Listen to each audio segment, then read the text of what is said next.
Okay, I need to admit something embarrassing. Oh no, this is going to be good, isn't it? Last week, someone asked me, "What sports do you do?" And I said, Yes?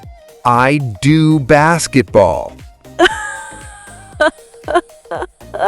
You do basketball? They looked at me like I said I ate soup with a fork. I didn't know what was wrong. Oh, Leo. Okay, first of all, I love you. Second, we are fixing this today because this is one of the most common mistakes English learners make. Really? Other people say do basketball too? All the time, and it's such an easy fix. Today, we're going to learn exactly how to talk about sports in English, the verbs, the vocabulary, how to say if you love a sport or hate it, and even how to talk about winning and losing. Hey everyone, I'm Leo. And I'm Mia. Welcome to English Speaking Practice, where we make learning English actually fun. No boring grammar drills here.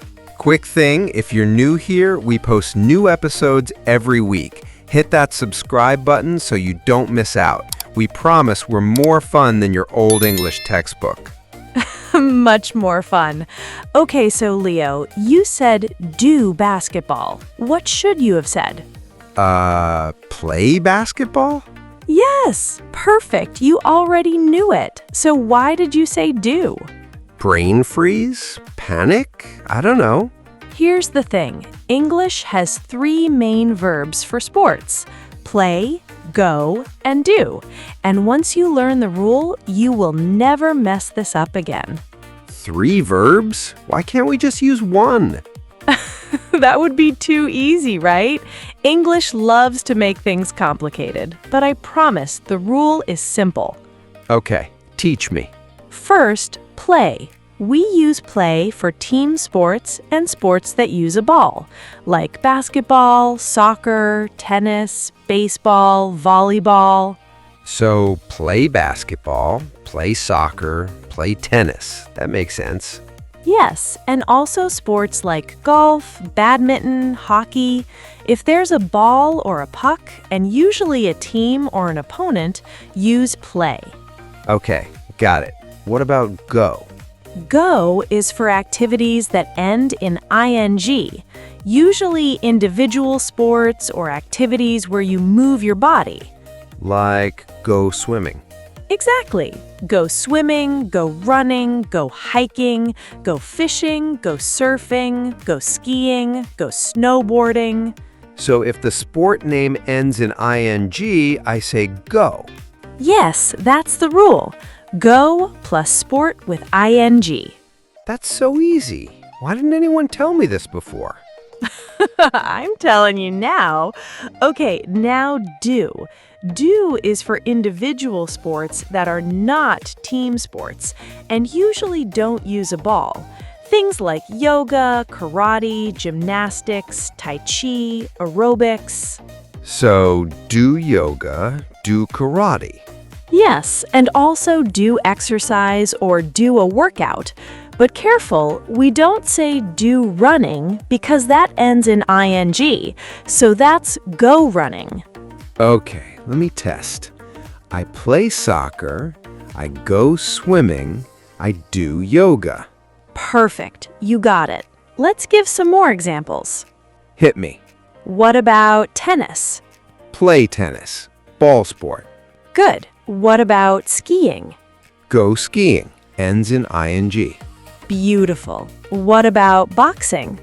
Oh, that's tricky. Boxing ends in ing, but it's a combat sport. Do I say go boxing or do boxing? Great question. For combat sports like boxing, wrestling, judo, we usually use do. Do boxing, do judo, do karate. So the ing rule isn't perfect. There are a few exceptions, but here's a simpler way to think about it. Play equals ball plus team or opponent. Go equals ing activities where you move, like running, swimming, skiing. Do equals everything else, especially martial arts and exercise classes. Okay, I think I've got it. Let me try a bunch. Go for it. I play baseball. I go biking. I do gymnastics. I play volleyball. I go dancing. I do Pilates. Nailed it. Every single one correct. Really? Even go dancing? Yes, go dancing is perfect. Now here's a cultural tip. If you say, I do basketball in an English conversation, people will understand you, but they might smile a little. But if you say, I play basketball, you sound like a native speaker. Okay, so I'm never saying do basketball again. Promise. Good. Now let's talk about how to say if you like a sport or not, because just saying I like soccer is fine, but there are so many better ways to say it. Like what? You can say I'm a big fan of soccer, or I love watching basketball, or tennis isn't really my thing. Isn't really my thing? That's so casual and natural. Exactly. Or if you hate a sport, you can say, I can't stand golf, or soccer bores me to death. Bores me to death? That's strong. It is, but that's how native speakers talk. So let's practice levels of liking something. Okay, give me a scale. From most positive to most negative, I'm obsessed with, love, I really like, I don't mind, I'm not really into, I don't like, I hate, I can't stand. That's 9 levels. English is precise about feelings. Let me use them in sentences about sports. I'm obsessed with basketball. I love playing soccer. I really like tennis. I like watching baseball. I don't mind golf. I'm not really into boxing. I don't like wrestling.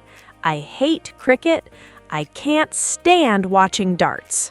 Whoa, you have strong opinions about darts. Just an example.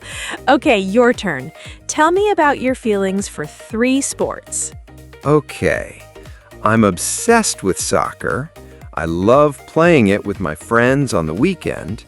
I don't mind golf. It's kind of boring to watch, but playing is fine. And I can't stand watching tennis for some reason. I don't know why. Perfect. You used 3 levels. That sounds so natural. Now, what about talking about if you play a sport or just watch it? Because I watch way more sports than I play. Great question. You can say, I play soccer, or I just watch soccer, or I'm more of a spectator than a player. Spectator. That means someone who watches sports, right? Yes, a spectator watches sports. A player plays. You can also say, I'm a fan. That means you watch and support a team.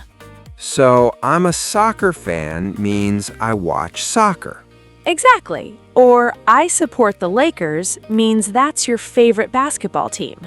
Okay, so I could say I'm a huge soccer fan. I support my local team, but I also play sometimes on weekends. That's a perfect description. Now, let's talk about what happens when you're in a conversation about a game that already happened. How do you talk about winning and losing? Oh, I know this one. My team won or my team lost. That's easy. Yes, but we can add more detail. You can say, my team won by 3 points, or we lost by a lot, or it was a close game. Close game. That means almost tied. Yes, a close game means the score was almost the same. For example, 3-2 is a close game. 10-1 is not close. That's a blowout. Blowout. That's a great word.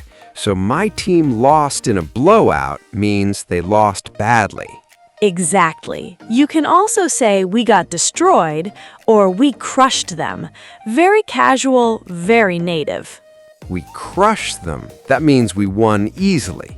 Yes, and if the game ended with no winner, we say it was a tie or the game ended in a draw. That's common in soccer.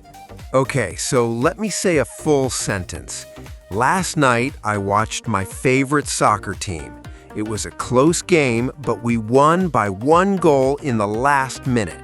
I can feel your excitement. That's perfect. Okay, now I need the trick, the thing that makes this stick forever. You always have a trick. You know me so well. Okay, here's the trick for remembering play, go, do. I'm ready. Think of a tennis player. They play tennis. Think of a swimmer. They go swimming. Think of a yoga person. They do yoga. Okay, but how do I remember which is which? Here's the mnemonic. Balls for play, movement for go, mats for do. Balls for play. That's easy. Sports with balls. Movement for go because you're moving, like running or swimming. Mats for do because yoga and martial arts use mats. Yes, balls, movement, mats. Say it with me. Balls for play, movement for go, mats for do. Again. Balls for play, movement for go, mats for do.